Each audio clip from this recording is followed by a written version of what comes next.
Hello, team. Welcome back to Hello. Storm Show. It's been a while, and we're so happy to be here with you. And we're joined by some awesome and illustrious guests.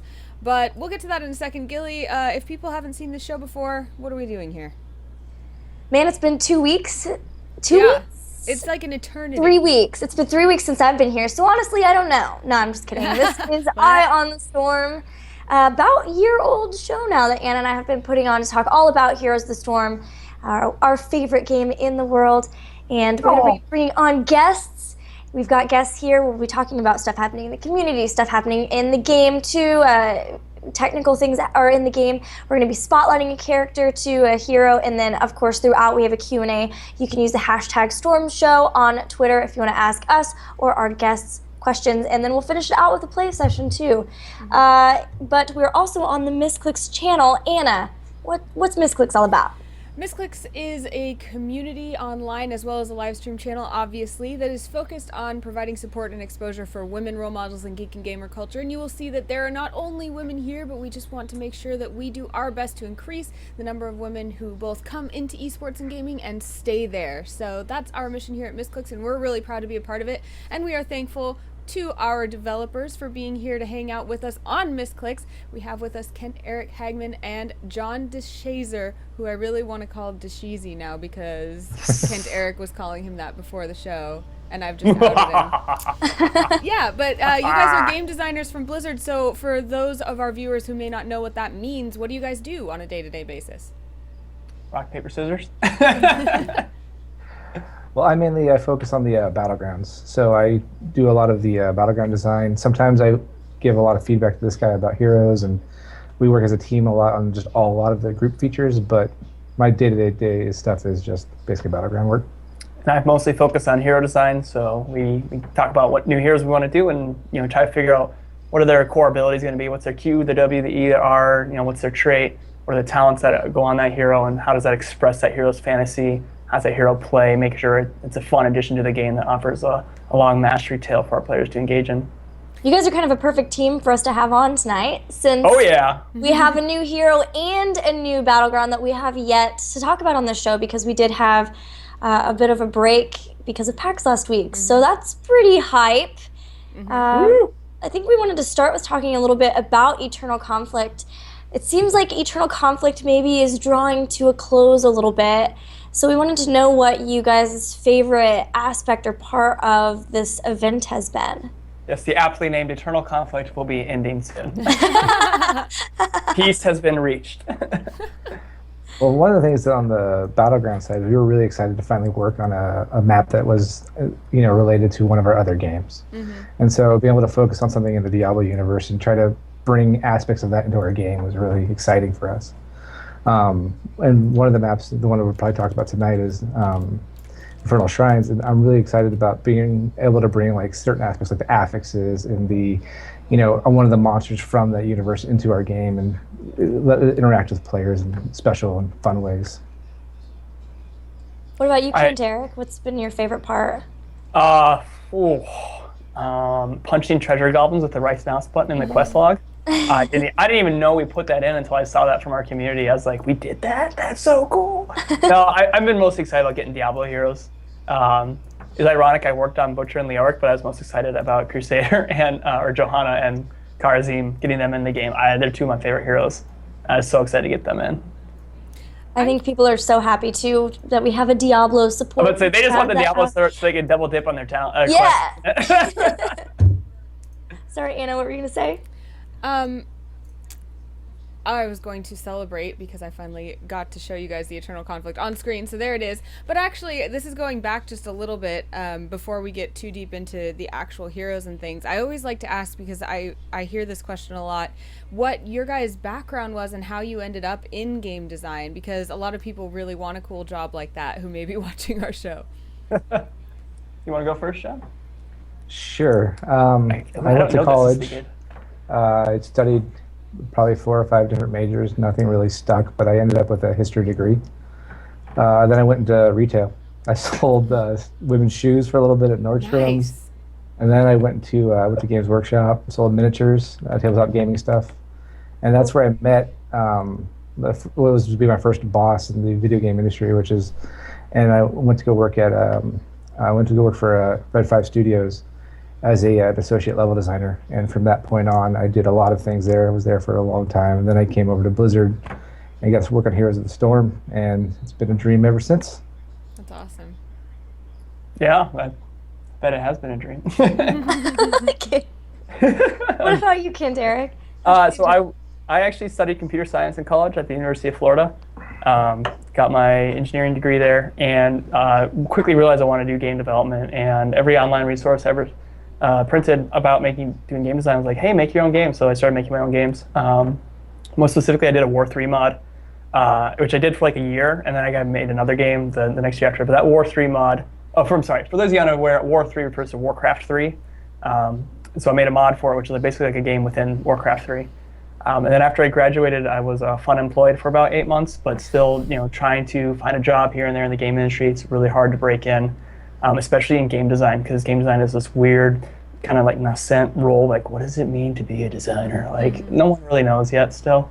So that's why we just always say, go make games, because we don't know how to tell if you're a game designer unless you make a game. And eventually landed a job here on the BattleNet team for about 9 months, working on social systems and online stuff like that. And then a position opened up here on Team 1 to help them out with this little mod they were making called Blizzard Dota. They needed someone to make the tutorial, and so I hopped on because I had all that Warcraft 3 modding experience that translated right over to working the scripting engine in StarCraft 2, which Blizzard Dota was built on, and started on that. And then the game changed to Blizzard All-Stars, then the game changed again to Heroes of the Storm, and kind of been getting all my design chops here on this game, in addition to stuff beforehand. But really, I've learned a lot here. I think Dustin is like responsible for 80% of my design knowledge now.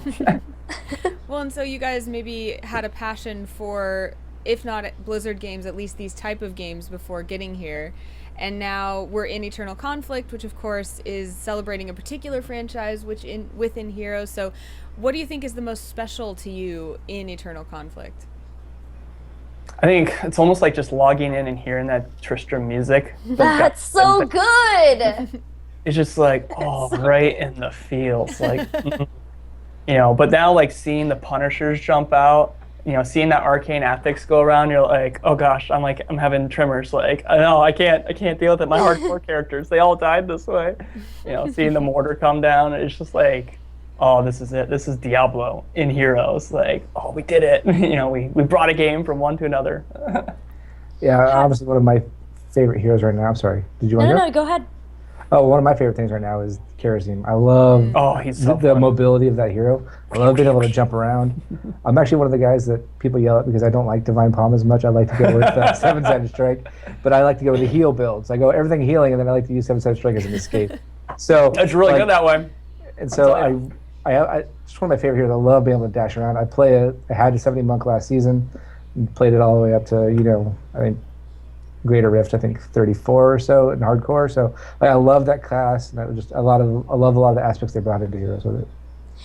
I think a lot of people were not expecting, at the Mayhem Begins event when this was announced, this whole idea of an expansion almost, where all of the content is following in one of the franchises. And what I would really like to know is, how do you guys feel, how successful do you feel this was, and any ideas or whether you can tell us hints if we'll be seeing more of these in the future? Well, we definitely like to learn at Blizzard from what we do, so we're definitely taking stock of it. Hey, as you guys in the community, if you have feedback, was this too short, too long, please tell us. We're dying to know what you guys have. I think we have thoughts, but we're totally in the thick of it. We can't really tell how it felt as just a user. Like, hey, was that enough heroes, enough maps, or not enough, et cetera, et cetera. So we're definitely taking a look at it to see, like, hey, how did this go? And we're looking to improve upon it. But we think that there were some elements that were a success, and I think that's all I'm allowed to say about that. I don't know. I really enjoyed the experience personally. I think actually it was a little long for me, just as a personal gamer taste, but I think I enjoyed the overarching experience. So that's just where I stand on it. Yeah, I feel like my opinion is colored because I went on a 2-week vacation during it, and so I'm like, I don't know, was it too long? I was gone for 2 weeks. I have no idea. It felt really good to me. I would just say, in terms of my opinion for the show, I felt like I'm just on the verge of being over it, and that's just when it started to wrap up. So that's good, and I think that I'm really excited for. I like themes. I'm really into themes. Theme parties? Yeah. I'm always that person that's like, oh, you're having a cowboy party? I'll wear my cowboy hat. You know, like, I love...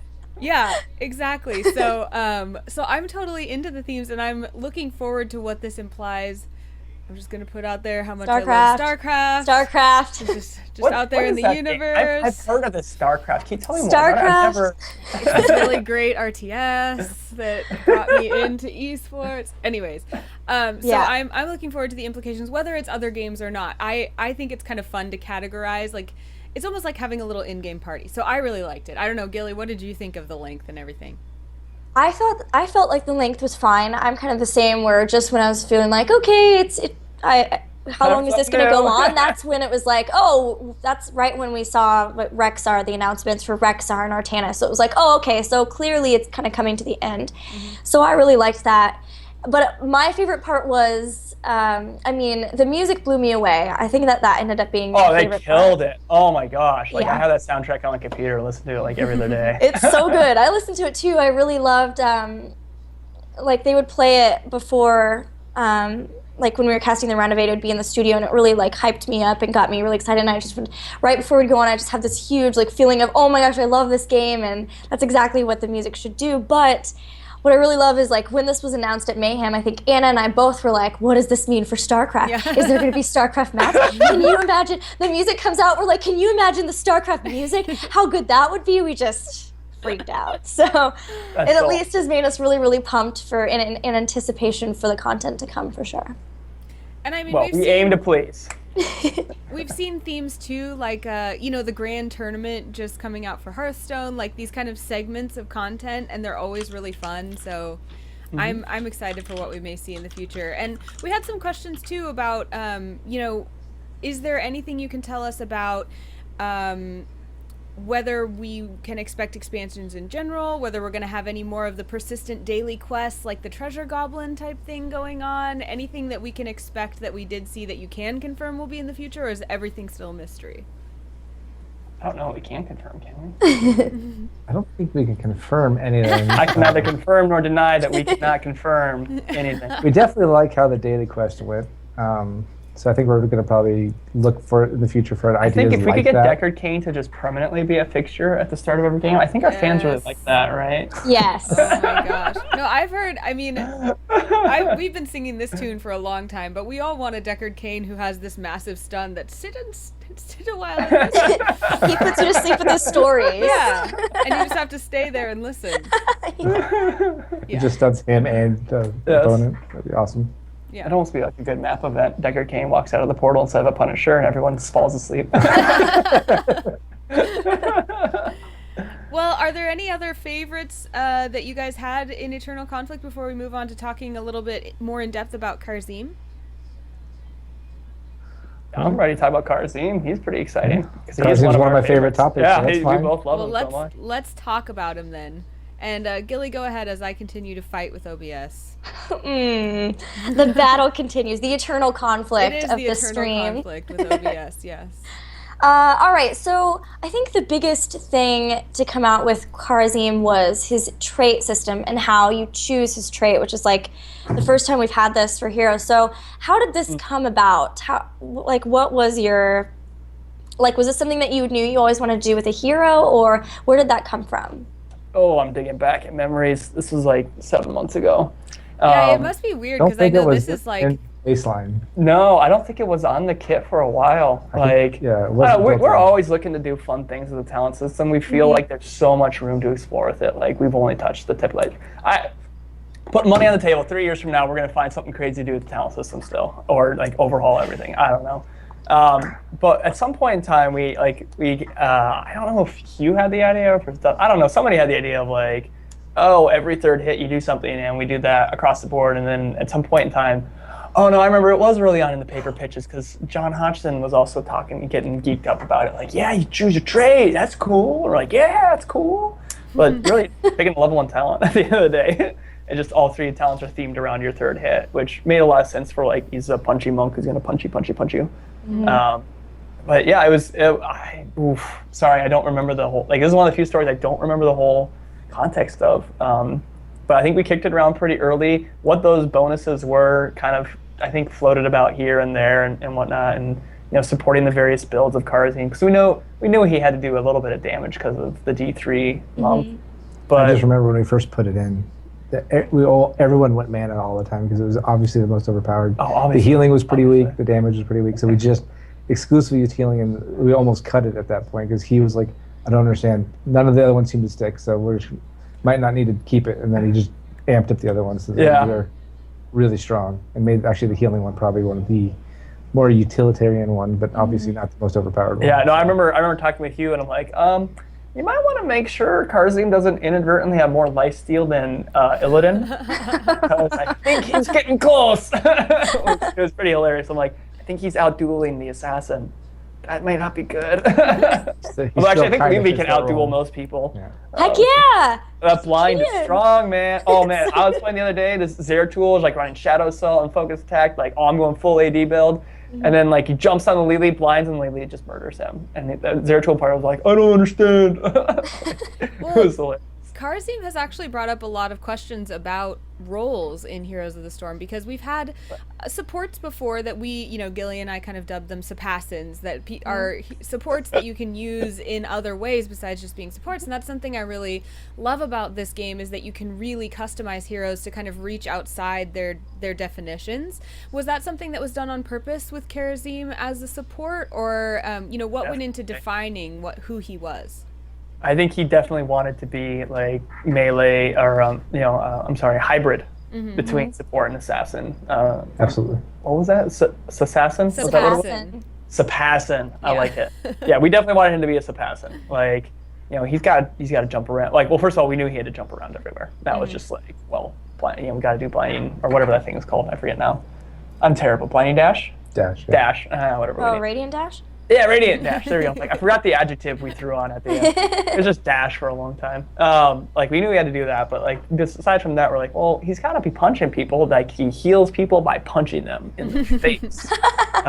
Makes perfect sense. Yeah, but we definitely wanted to play that up. Like, it's something that we're very interested in doing. Is like, we have those 4 labels there, but we don't necessarily want to box the designs into those necessarily. So we're constantly asking ourselves, like, can we do something that is a little bit more different? And we're having larger conversations in terms of what are the real archetypes within Heroes of the Storm. Like, we have these 4 roles, but like, say an Arthas plays very different from an ETC. Are they really both the same type of warrior? And they're not. But like, what are those types? And so Kharazim was another, like, kind of help us push the envelope, and maybe we're still learning a lot about this game. Is basically what I'm trying to say. And Kharazim helped us out in that regard, because he showed us what a Sapassin could be, in addition to Tyrande Tacitor, I'd say. Yeah.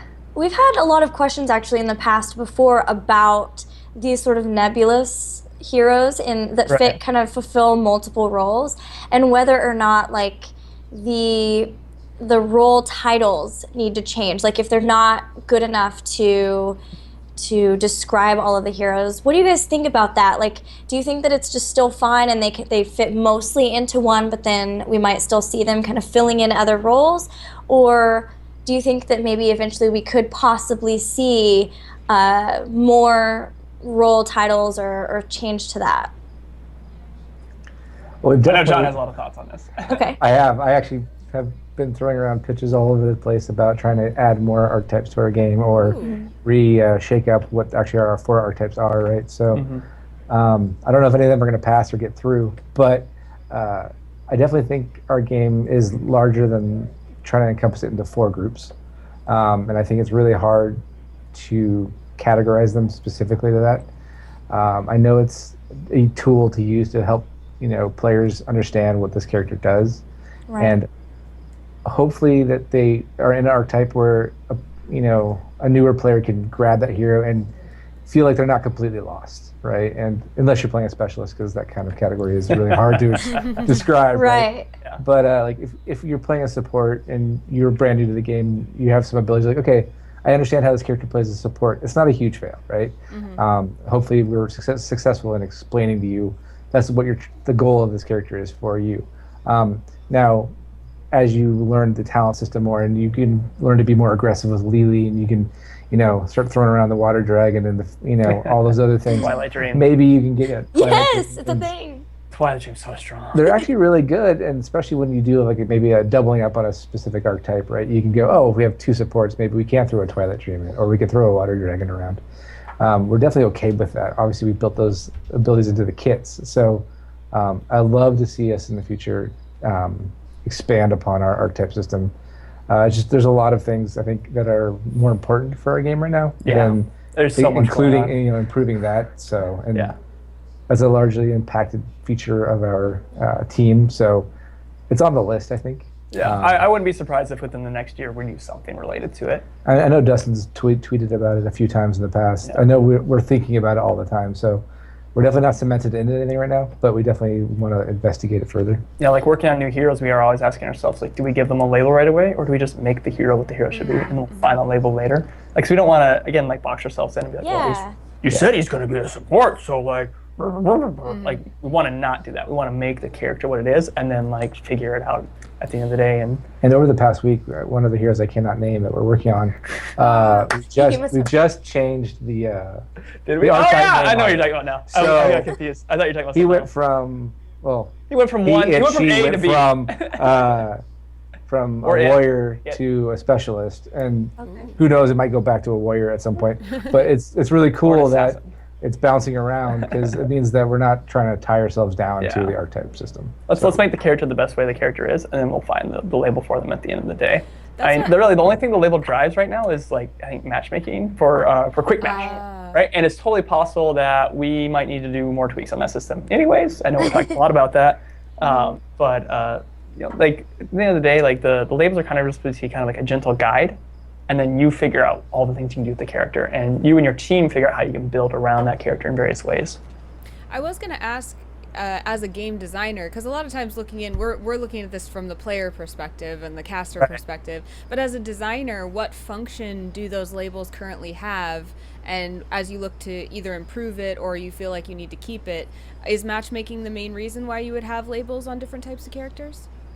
I think the labels really help the new user experience, and the people who are new, still kind of like feeling like this might be their first game like this, right? They're not coming from League of Legends or Dota 2 or War 3 Dota. They never play these games. Like I don't understand. Like the labels can really be a nice soft grounding point. They're kind of like, oh, okay, I kind of gently guide us, and I think so. They still serve us very well in that way, and it just helps people bucket and understand. I know it also technically works on the tab screen too. Yeah, I also think it's a soft guide just to make sure that I know we're not trying to like hard lock into this character has only played this certain archetype, but if we have 50% of our characters playing warriors, maybe we need to spread out our variants of our future releases. So I definitely use that as a little bit of a guide to like, okay, we have way too many warriors. Yeah. All right, we need some more supports in the game or that kind of thing. And also, all right, we have a support of every type of games. Oh, wait, Diablo. Let's get Kharazim in the game, right? So. The quest system helps out a lot too. Yeah, so it's partially based off of a little bit of development, but it's really just more just of helpfulness. Like we already have spreadsheets. It's just way more obvious when you look in the game and you click on the support button and you're like, oh, it's a little light. We need to add some more. Or you just look at our future lineup and it's like, oh, we overloaded this. We should probably start the course correct right now. Yeah. Like I'm sure our fans are probably wondering, like, dude, they just love warriors when they saw Leoric and and now we've announced Rexxar and Artanis. It's like, dude, chill. And it's like, oh, we love warriors, man. It's like, and, we didn't get to show them that, hey, we're doing, what's that StarCraft support we announced? Medic. Yep. Yeah, I almost said something I'm not supposed to say. I'm allowed to say that. Everything's a danger. I'm allowed to say what I just said. Yeah. That's about it. And it's like we have a support in there. It's not just all warriors. It's just 3 warriors and a support. One support, right? What's your count? And Kharazim. Kharazim's another support. Yeah. Well, in talking about Kharazim as a support or otherwise, do you guys have, I think you mentioned a favorite build that you have for Kharazim right now. Do you have any tips and tricks on what you like to do best with him? Oh, I think he's actually a great support. I do too, actually. I think he works as a DPS build if you have a dual comp. I don't think it's a great thing to do if you are the solo support in a quick match game or something. So I think you really have to come up with a really strong support build if you're going to quick match with him when you're solo or duo queuing. And so I just basically grab a lot of the healing talents, but the couple that I really like, I bounce around on are the ult. Right, I'm a huge fan of going seven-sided strike, mainly because I like to use it when they dive on me, or I can dive in, be really aggressive to get that heal on my team that's really getting hurt or getting close to dead, and without getting dangerously close. Because what I do is I'm seven-sided strike and then dash back out. Right, so the cooldown will be up on the dash, and I go, oh, okay, and then I can bounce back out. You don't ever. Another thing I've always learned is don't dash in, and it's your last dash. In. Right. Right. If it's your last charge. Yeah. You just always have 2 up if you're going to go into a dangerous situation, so you can get out. Sometimes I also like to throw the 100 fists in, just because. Is it 100 fists? Wave 100 fists. Wave 100 fists on my heal build if I think we need a little more DPS. It's one of those builds it's one of those talents that adds a little DPS to the kit without giving up healing too much. And it doesn't It's the echo of heaven you give up for that, right? Yeah, I think so. Yeah. Most people run away after the first heal anyway, so you miss it half the time. So I don't. Thanks, bye. And it you don't need to support it with a bunch of other DPS talents later on. It's really good to add in DPS without having to support it further. Whereas I feel like the DPS build requires a lot of the DPS talents to be really good at it. Yeah. And I feel like, and then just the big one is the 16 heal. Where the number of people huge. I'm always on Skype so going, huge. hug! And I click the big button, heal, yeah. Circle of Life? I believe honestly, I'm not great Is at it the names. Savigna? It increases by 10% for every nearby. Yeah, that's the one. So, yeah. Is it called Circle of Life? I'm so bad at the names. I'm pretty sure. So it's interesting, because obviously, this is a little bit of a tangent, but obviously as casters, that's one of the hardest things is making sure we memorize all these names. And yeah, good luck. Yeah, hearing you guys say, it's honestly giving me a little bit of comfort that those of you who have named these things are like, what adjective did we pick? I don't know. I don't remember. Do you know how many heroes are in our game? There's a lot of talents. There are a lot of talents. Oh, our writers. I feel so bad for them because anytime we pitch a name to them, they're like, hold on 1 second, and then they hit Control F. Oh, we're already using this. Oh, you are on that talent? I wanted to cut that talent. Oh, I didn't see that to get name. Oh, Butcher's E. Is it Ruthless Onslaught? Is that what we shipped? I think so. Yeah, that was full bore internally for the longest time, and then we're like, okay, we need to get rid of all puns. Like the Butcher's not funny; he's just gonna kill you. Get rid of the puns. I don't know how hamstring. He had nothing but puns. He had nothing but puns. I apologize. I accept responsibility for that one. Hamstring still survived, which I'm still a little salty on. I'm like, we should have not shipped hamstring. That's kind of funny. It's not fun. Shouldn't have been funny. Yeah, it's Ruthless Onslaught. I think we were gonna name it something else, but that was Illidan's Spell Vamp talent, which is an awful talent. I'm sorry, I'm probably not supposed to publicly say that Blizzard thinks a talent. Blizzard thinks a talent's bad. It's not my favorite talent. It's not my favorite talent. We've done better. But I was like, oh my gosh, Illidan ate all my good names for the Butcher. So and he's not funny either. Yeah, no, Illidan's not. No, he has the hatred of 10,000 years. Although if you click on him a lot, he starts to get funny videos. He has some. Oh yeah, he does generate funny videos, and his piss lines are hilarious. Because I accidentally triggered a bunch of them in a playtest build, and so hearing him say all right, I'm ready. Spin me around and point me to the pinata. Oh, I forgot that was in there. He still surprises me because every time I hear the phone call one, that is so good. I check my phone because it's literally like my phone ring. So I'm like, damn it, hold on, and then yeah, so I'm like, that was the game. A great reference if you're a Warcraft 3 player. And the worst part is it's specific to just your client. Yeah. Right. So I'll hold on, guys. I'm here at a phone call, and then no one knows what I'm talking about. Right. So I just always feel stupid. I'm sorry. I know we're kind of off topic, but sorry, we've derailed. No. Are you the one who I would think then for Lily's talent names? Because that would be Nathan Lavage. Which names did you love? Protos? Protos, Shake It Off, Kung Fu Hustle. That was all Nathan, actually. I'm pretty sure that was all Nathan, yeah. That was, so most of the time, the designers will make our names, and we know they're bad. Right, Nathan has a lot of fun with them, and he puts them in, and he deliberately waits to see which ones will the writers catch this time. The writers didn't do a pass and everything, and it's always a question of how many are gonna slip through. And this one, he got Kung Fu Hustle, Shake It Off, and Protoss. And I was like, well done. I for one really like the most unique names. I like that. I don't need another adjective added. Yeah, exactly. Doom hammer. Yeah, just the Ice you know round. slot machine one. But yes, Yeah. so I appreciate it. But as Gilly said, we want to have time to talk a little bit about the new battleground as well. So let's transition into talking about that. And actually, we haven't had a show through a couple events, because I remember I was looking at this at Gamescom. I think I came back and did one show after that. But let's talk about Infernal Shrines. Sure.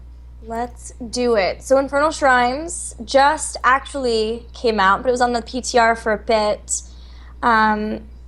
Or another Diablo-inspired one. And so I guess maybe talk us through the development cycle of it. Like, It used to be something different, didn't it? So Infernal Shrines was originally supposed to be the first map in the Diablo release cycle. Oh gosh, this is a story. That one got, Let me get my mug. but originally, I guess, I don't really know if we ever are going to do that map again. So I don't doubt know. it. That was, I don't know. I kind of liked it, so maybe he doesn't like it, but it was very much a battlefield theme, right? There's literally armies of angels and demons fighting throughout the entire map. cool. And it was way too complicated. So I did a bad job of that initial paper design, I guess. But it was, I had a lot of fun with it for about the week and a half it survived. And then I got pulled into a room, it got cut, and then I got put on. This is very common at Blizzard. We internally iterate. Yes. And one of my targeted goals for the next one was to be very, very true to like what makes people think of when they think of Diablo, right? So I wanted to grab things that, Oh, I remember this email.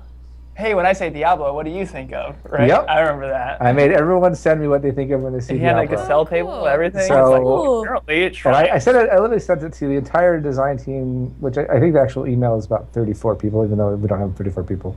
So it's all the producers and other people. And I got bombarded with tons of stuff. I went over to the art side and just basically shouted it. Give me these Diablo like themes and ideas that you guys love. And there's so much stuff to go into. It was almost overwhelming. But one of the things that people always said is, "Oh, I got it. We have to have affixes in. We have to have things that will basically, He does. the creatures that will. It's not Diablo if you don't have affixes. So we want to put affixes in there, which we knew we wanted to put Diablo creatures in the game. So originally we had a creature that was in our lane. You remember this? Yes, I forgot about We that. replaced the 7 lane creatures with Oh, a there was single. right. There wasn't minion waves. There was just There was one no, Diablo. many ways were replaced with one Diablo like champion. I forgot. And then the champions would have different affixes. And we went through a lot of different affixes. Oh, we did Jailer, we did Desecrator. I was going to do Waller, but at the time you were working on the Orcs. Yeah, and the yelled Orc at me was about just being doing worked on Waller, at the so same time. I cut Forget which Waller. War 3 unit the Orc We was did at the time. Thunderstorm. Obviously, you guys know the ones that are out, which is Frozen, Yeah, Arcane Thunderstorm and Sentry, Desecrator were like the same thing. and Mortar. Mortar was the easiest one to implement, right? It's just lobbing bombs at people. Yeah. A lot of people don't even know, but you don't get hit by it if you're closest, just like in the Diablo universe. Like, the closer you get to Pro the creature, tip. if you're meleeing him, he won't shoot the mortars at you. He always targets out of base. He has a min range like a Diablo. And then we're like, do we really want to do Frozen? Like, that's going to give people PTSDs, right? Like, I lost a hardcore character to Frozen. I don't want to play And Frozen. Arcane. Arcane Sentries kill a lot of people. Do we really want to pick the mean ones? They're like, well, yeah, because they're the most iconic, and that's what Diablo is. They're like, fine. Kill So we your put those hardcore. in. We felt they were way too mean and way too complicated and way too spammy for the lane creatures. So we cut that, and we put them into a boss, which was the Punisher at the time. And the funny thing about that was the Shrine event, which was always supposed to be a mix mash of the cursed events, if you remember. Like, so From Reaper. you- Because those that? weren't in vanilla, I believe, right? That was a Reaper thing. The cursed treasures and the cursed. I want to say they were in vanilla, but I could easily be wrong. So I don't know. The Kill Dude's quest. The Kill Dude's Quest, which actually was originally the cursed chest, and I took it, put it into the cursed shrine because it played better for heroes. So, and then we made that the event for how we spawn the Punisher. And then, but originally it wasn't just the Punisher. There was 3 different things the shrines could do. I remember something else. Yeah. So I'm sorry. we put buffs on the shrines so that, you know, if you get Oh the shrine, yeah. Right. your whole team would get a certain buff. One of them was like a plus 200% speed buff. One of them was like, Siege buff. we had a siege buff, like PvP double buff. damage. So like we just we tried, I think, probably 10 or 15 different buffs because they're really easy to try actually from an iterative Very easy to process. implement. Yeah, so every day we'd give you try these 3. What do you guys think? Everything failed. They all failed pretty much. What? Except for one thing. What's that? Oh, and everyone got addicted to the Punisher because The shrine that spawned a Punisher, everyone loved. yeah, we're like, can you just give us more Punishers? I always feel like I lost because I didn't get the Punisher. I'm like, okay, fine, we'll just do the Punisher, and it just so originally the voiceover, and sound guys are gonna hate this, but the voiceover was this temp voice of Sonya's Leap, but what they did is they grabbed bass and just ramped it up to make it sound like a dude's. It was horrible and hilarious. And so you hear the playtest, and every time you see him jump, you hear oh, and then everyone laughs. Someone died, and it was it was really good. So like, oh, I hope our players don't. And the whole dying. time we're developing, we're like, is this okay? Is it me? Can we do this? I don't know if we can do this. We're all having fun though. So. And this is Probably helps because we were all in the same room. We also all like the concept. I mean, here at Blizzard, we always try to play stuff or make stuff that we want to play, right? And this was something we were just dying, having so much fun with. So we definitely were like, okay, this is the way to go. So we stuck with the Punisher. We switched to the Shrines event, which I didn't even talk about what the first one was, but that one was too bad to talk about. And then we started spicing it up. We always knew we wanted to put affixes in. We had cut it from the lane guy. We put minions back because it also messed with math of seasoned marksman and a bunch of other Asmodean's dunk. All of a sudden, it's very sad because there's only one creature, right? So maybe we'll change it up at some other point, but we need to think about it more. And so we put the affixes on the Punishers, and so we just loved how they played. We loved the feeling that it gave the game. We really feel like we hit the lore with it. The boss, it's funny. The boss actually, for the longest time in the playtest, felt weak. Everyone complained about it being too underpowered, and we needed to ramp it up. It was too easy to counter. So there was lots and lots of complaints internally about that. So we kept buffing him to make him better and better. And so we keep playing it. We're like, it's getting better, but stronger still. Well, and I think maybe one of the side effects is we had learned the map. We had learned his mechanics. Yeah, at this point in time, we had hard, it down right? pat. We're like, okay, all right, bait the jump. All right, like we were coordinated. Yeah, right? we knew exactly how to counter all of his gameplay, and people would get Punishers and get nothing done with it. Right. We're like, oh, you had a Punisher? Oh, that's cool. We took 2 of your forts while you did that, and you got nothing. Oh, I hope you enjoyed your Punisher. Yeah. That was punishing for you. Hey, brief announcement. Sorry, you guys, just to take a brief second. You only have, I think, less than 5 minutes if you want to get your hands on our first Misscliks Teespring shirt. So if you're watching and you would like to be dressed as a Missclik on at TwitchCon, be sure to click like right now. Otherwise, no chance to get one at all. Period. Donezo. Yeah. Anyways, continue. Sorry to interrupt. You guys were great. Yeah. I mean, it's kind of wrapping up the development of it. So we were internally extremely happy with how it played. Yeah. We were still a little questioning of it being a little overly brutal. We hoped our players we had would learn put that. a lot of tells on the Punisher about his abilities. We had at one point we're like, we need to take these tells off. People are dodging everything. He's literally doing nothing except for just dying. So we took them all off, and honestly, we just love how he played, and so that's how he went. The balance guys took like a pass for like 10 10 months. months. Or not 10 months, but many weeks were spent at the current balance. Yep. Many moves. We were like, oh. And then we then had our final art passes where a couple bugs got implemented that we just caught this week. And then, because like, for example, a new bug that we just found that we'll be fixing soon is the Punisher's jump. So when he jumps onto a player, he basically has that moment where he chases around and punches a player before he goes back to punching buildings, right? Well, we had given him 2 weapons. One to basically play different animations, and the building animation one is whenever he punches a building, he has a different animation. So because it looked weird him stomping the ground when he's punching a building. So with that, we had a flag on the creature, so he would switch his weapon to basically attack a lot faster versus heroes and do less damage. You just basically kind of have this ramp up attack speed thing. But the weapon for against the building wasn't flagged correctly, so when he's supposed to fixate on heroes, he actually would still fixate on buildings, and with the increased attack speed and the normal building damage, so he does way more damage to buildings than he's supposed to right now. Oh, that explains a lot, actually. So I didn't know. But that so actually that's explains fixed. a lot. And that fix is coming. Yay. As well as we can I talk think that's more gonna about do a other ton. things. If you guys I I'm didn't sure you realize have that was part questions. of it. Yeah. Did you guys just find that out? We found it out Tuesday, I think. Ooh, that's gonna do a huge Yeah, that solid was for the map, actually. yeah. So that will help for sure. Yeah. Help players with getting killed by him, but it'll definitely help with. Actually, like I think that's the thing with the Punisher is that because as we were playing it internally, we were like, oh, he actually doesn't do much to buildings. Like he almost does like no structure damage. But if he was attacking twice as fast, that'll do it. Yes. Yeah. That'll do it. And also twice as often, to be honest, because he's supposed to be switching between the two roles. Oh, okay, so 4x damage to structures. Yeah, that'll throw numbers off. Yep. So Sorry. that bug is fixed. Sorry. Oh. So Lol. apologize. Son. Fixed coming. Yeah. So I know that's in 14. Okay, I'm excited. So I don't know if we're gonna fix it or if we're gonna push anything out faster than that though. Soon. Soon. And then there's another bug I can't remember off the top of my head right now, but that's also a quality of life fix for you guys. It's coming. It'll feel better. Soon. So basically, the end of the story is art ruins everything. But You can't say that on air. I apologize. Plus, Still looks like, beautiful. the best Looks artist ever. amazing. It is beautiful. Yeah. Yeah. Sure. All right, sir. So I'm sure you guys have lots of questions about it. So you We can do shut up and Q&A listen about to the your map, or questions. I can just keep rambling. Well, I love hearing the insight, and that's why it's so much fun having you guys on, because we only see the finished product that gets released. It's really cool to hear what went into it and some of the struggles, I guess, that went into it. And we want to have time to talk a little bit about the tease heroes that are coming out as well. But just, I guess, a wrap-up question, and JC, if you have another one, go ahead too. But I just wanted to know, you talked about this map being the one that was like, when you think of Diablo, you think of this map.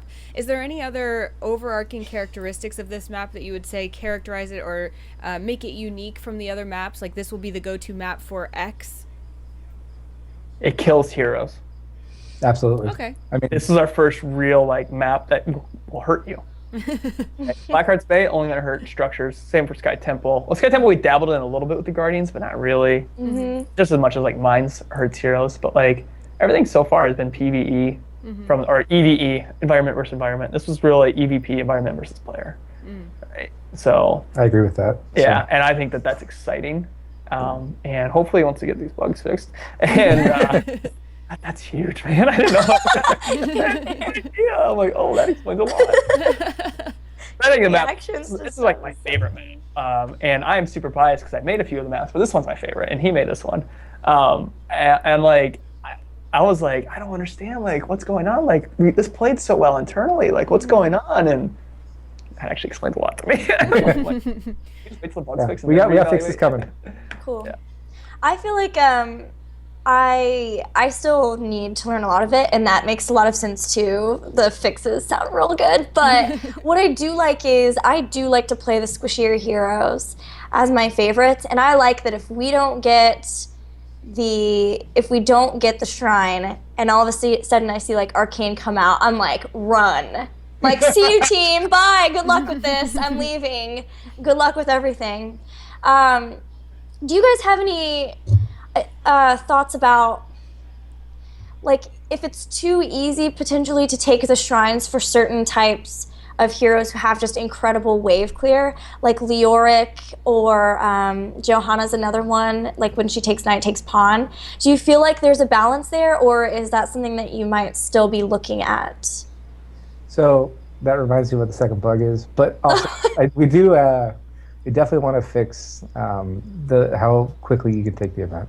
Okay. And that partially will be fixed by the fact that there is no scaling on the skeletons, because apparently that got deleted. So they weren't scaling at all. No. You guys aren't even playing the same thing we played. No wonder. It all makes sense to me. I get it. They start out a little hard, and then they get super, super easy because they are still the same strength as they are at level 1. Yes. I feel so much better about all the feedback we get from the community right now. So yeah, you guys are right. There are definitely problems. We are going to fix them. They were intended not to ever go live this way. We apologize. So I honestly don't know what to say. We have this design pass where we just beat up a map a lot. We play it every day, at least 2 or 3 games a day for at least a month. Right before a map we get ships. sick of it. We get really, really tired of it because Plus, we're using temp art. Yeah. Like, it was like And 2 we're like, ogre all right, jumping at you. we love it. It feels great, awesome. And then it's like, all right, go ahead and touch the, put all the sits on final a shelf polishes for on 2 it. months. And unfortunately, it's like, I don't know how QA is supposed to know if it's supposed to scale or not, right? They just, the creature works, it dies, awesome, right? And I'm not sending out design docs of it's supposed to have this much health at this stage, So we're already moving on to the next thing. We're moving on to the next thing, and our team isn't huge, right? So I'm already working on the next map. I mean, I'm actually working on 3 more maps that you guys haven't. I have 2 more maps that are done, and a 3rd map that you guys haven't seen, right? So like, we're so far ahead. We're pretty far ahead on the battlegrounds side of things. That's like, oh wait, that's not scaling. Like, so I just when I found that detail out, that's really weird. And so I was like, okay, yeah, let's fix that. And so, yeah, you're right. That doesn't feel great.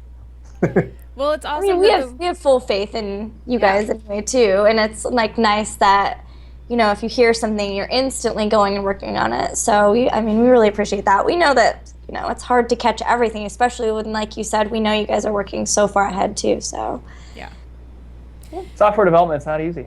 yeah. Especially with a game that is constantly like, it has a pro scene already. There's so many changes so often.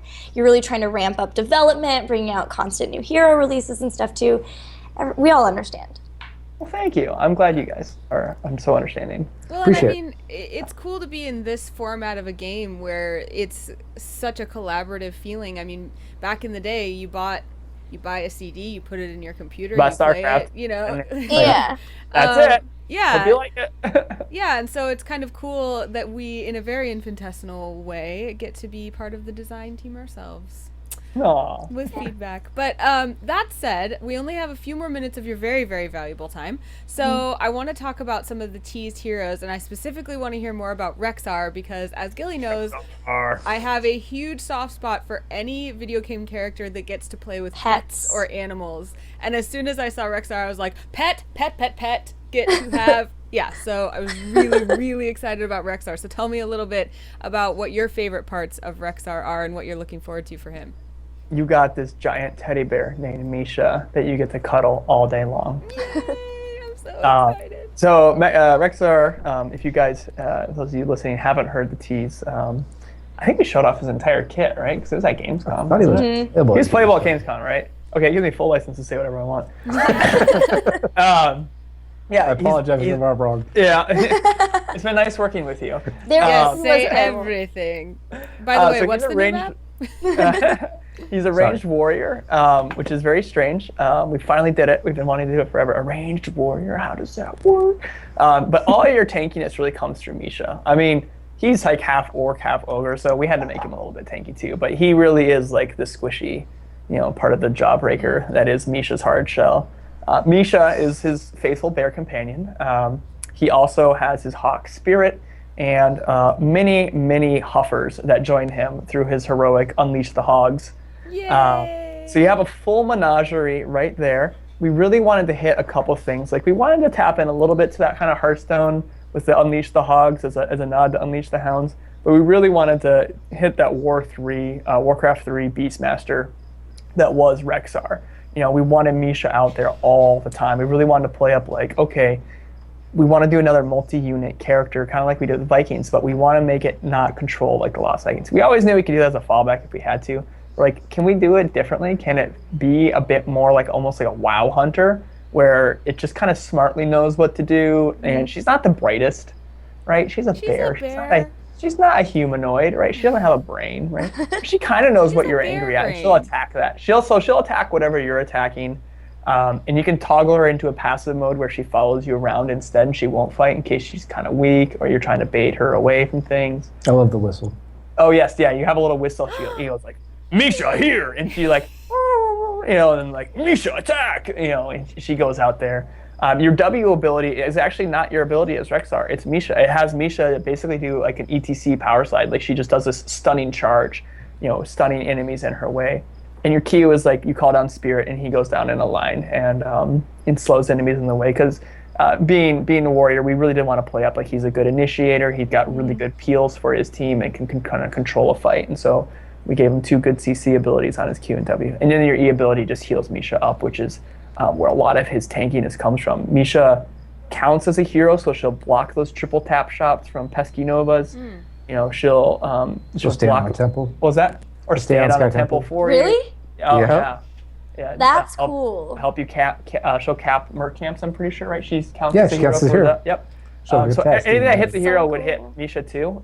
So she's technically flagged as heroic on the back end of our game. And so she can do a lot for you. But yeah, you've got this constant pet out there. We've added a little UI in the bottom left to help you, kind of know what her health status is. And we really want to play up like, it's not Rexxar, it's Rexxar and Misha. I'm pretty sure I know she's in the hero select screen. I haven't seen what she looks like in the shop, believe it or not. But I hope it's like Rexxar and Misha. Yeah. Is she? I know we went back and forth on that, whether or not we would just show Rexxar. Well, at one point it was definitely in the shop.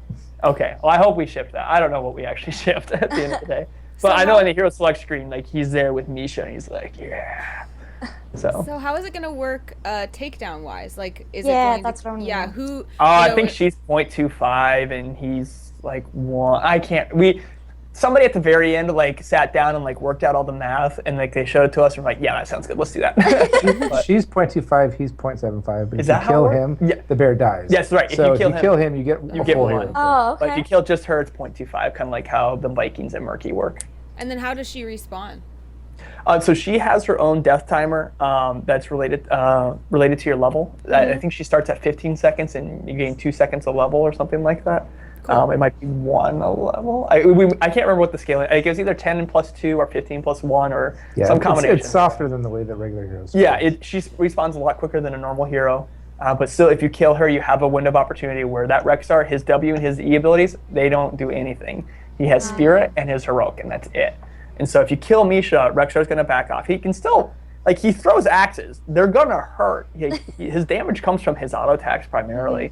And so you have to, but, without Misha, he's kind of naked. He's like, I lost my best friend. What am I supposed to do? So I know Anna's about to cry over Anna is never going to play anything else once Rexxar comes out. The look on her face. I'm so excited. Anna, I hope you send us a lot of Rexxar feedback about what you like and don't like and how I we can do make it too. better. I'm So, excited. Yeah, so I'm actually I am excited for him. I feel like we've almost like forgotten about him internally because we've had to move on. Yeah, right. Like It's true. We're doing so many things. It's like, oh, that's right, Rexxar. How did he play? And then like we had a bug where we couldn't play him internally for a while. So it's like, Still oh there. gosh, I like You have forgot. to switch to him. Oh yeah, we had to. Oh gosh, it's really bad. And so it's like, oh gosh, he's gonna go out, and I totally forgot what he's like. Thankfully, I'm not our balance team. I'm not our live design team. They are much more on top of things. Yes. And he is tuned well, I believe.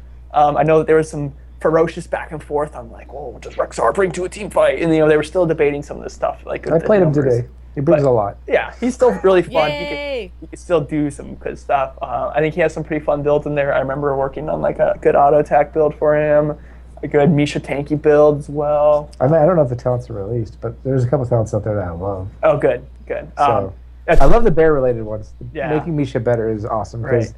I don't feel like I'm at risk playing Rexxar. I can kind of stay back and just throw her at people and just make them have to deal with her. It's like, yeah, 'Cause you can see, heal heal her. my Misha. She's stunning you. Yeah, and plus I'm healing her like every 9 seconds for like a third of her health. It's ridiculous. You can keep modifying her auto attack in different fun ways. Yeah, So- her basic attack will do a lot of stuff for you. So Yay. That's you want to awesome. maximize that Misha potential. So I also love how they designed it so that I have to be kind of playing with the bear, Yeah. not being like, "Oh, bear, go do this over here." yeah, this is not Vikings. Not You're not Vikings. split. You're not You're not split splitting, soaking. right? You're with Misha. If you go way too far, she kind of leashes and she'll like come back to your side. She's like, oh, I need Rexxar. Aw. They're bonded. Because they're best friends. That are. is They're so biffles. cool. Yeah. I just love seeing like ranged warrior. The minute I saw that, I was like, I know that you guys have been like pushing the bounds. Like, is there any way that we could do a ranged warrior? How do we make this work? And I love that. I think that's so cool. See, so sometimes the archetypes do work for us. Yeah. They help us. Like, how can we do that? Well, we only have a few minutes, but I don't want to neglect our StarCraft heroes that are coming up. Our Tannis, first of all, and also the Medic, which I think that was one of the ones I was most excited about. But It's the one I'm most excited about. well, which one do you want to do first, Gilly? You go. I mean, there's Anna's not, like so excited. She's like, I don't know. Just start with Just you do it. I don't know. Not too much, I think, released about either of those, but one's a warrior, one's a support. What are you guys most excited about? What can you tell us? Any of that? Ooh, Medic's gonna shake things up. Yeah? That's for. All right, so I just said like, oh man, it's like we almost forgotten about Rexxar. We have not forgotten about Medic. I feel like she's in like every other game in our design playtest, even though we don't have to play her. She is a strong. She is a strong support, and she's a very good single support, especially with her. Did we talk about that? Nope. No, she's a single. She's the support best single targeted healer in the game. She also has a medvac, the coolest ability we have put in the game to date. Oh yeah. The best ability you've put in the game, you said?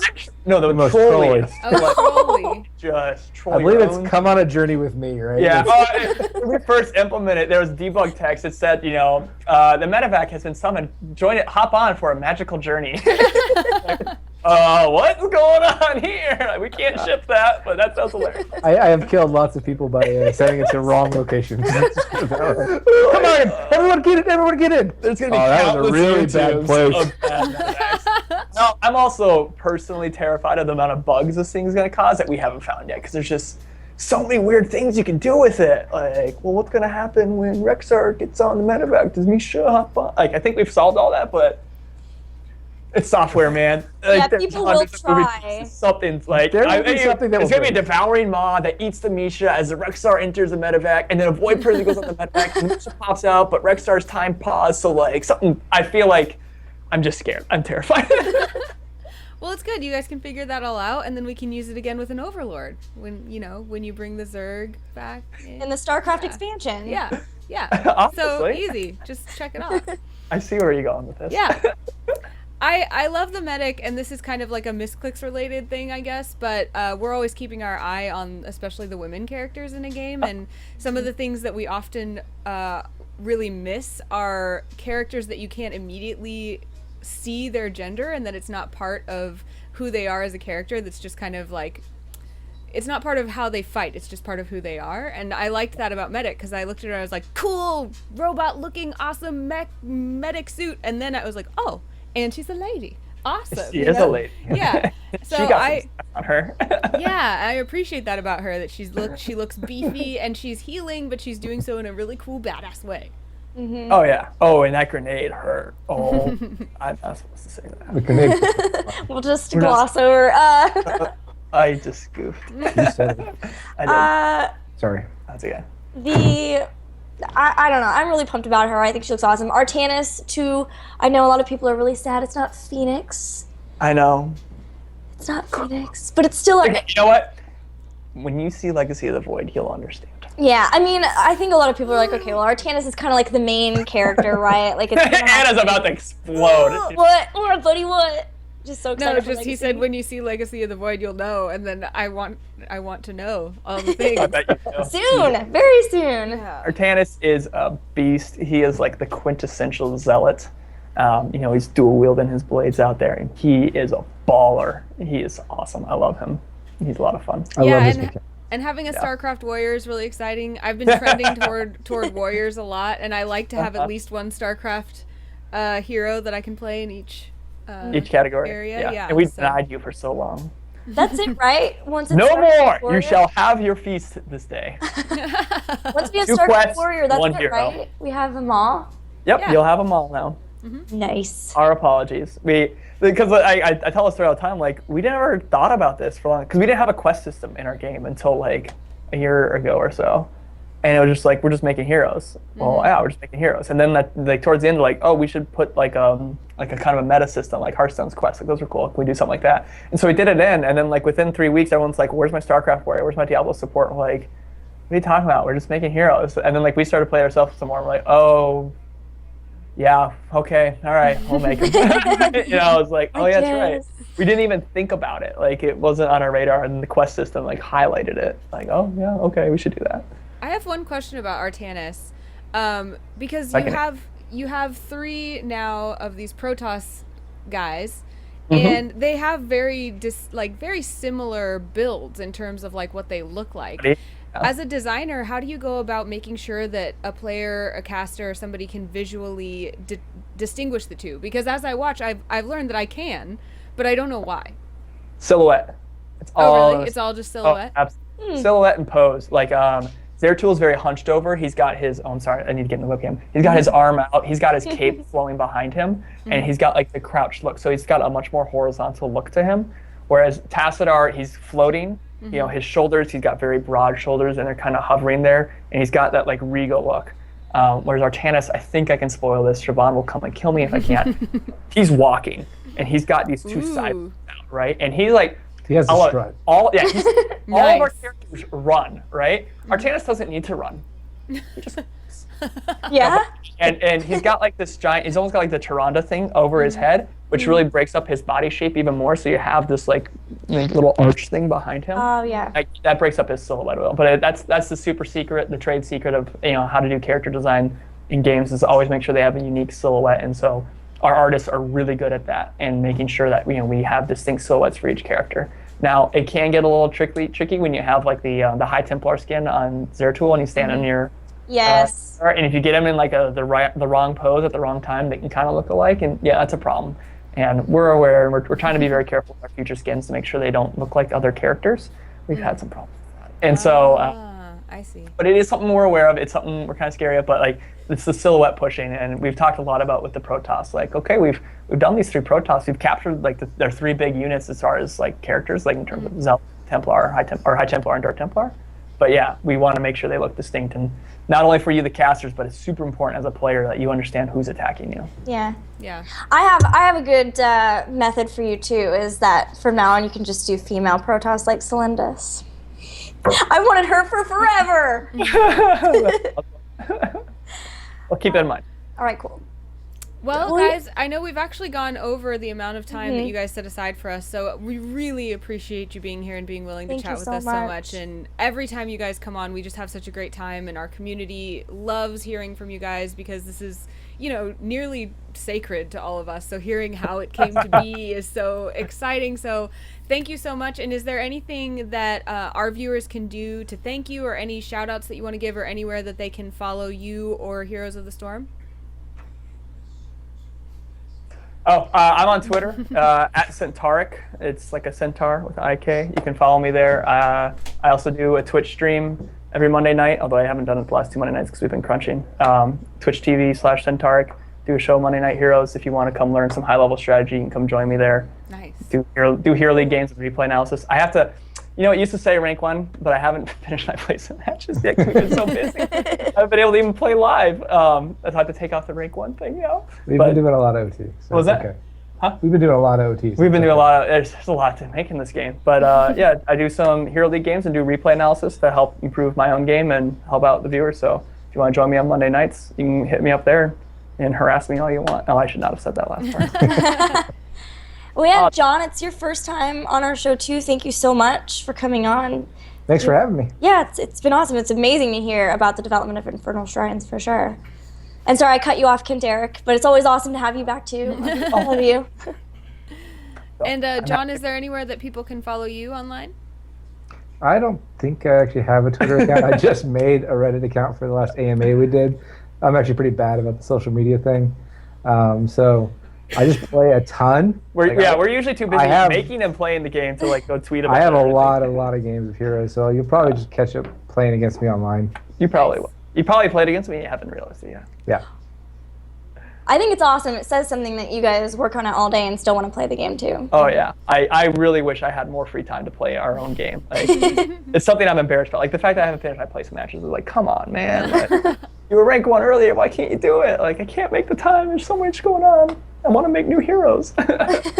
So. Well, I'll help you guys out. If you watching want to keep up with these guys' work on Twitter, you can just follow @BlizzHeroes, and that's the same for Facebook as well.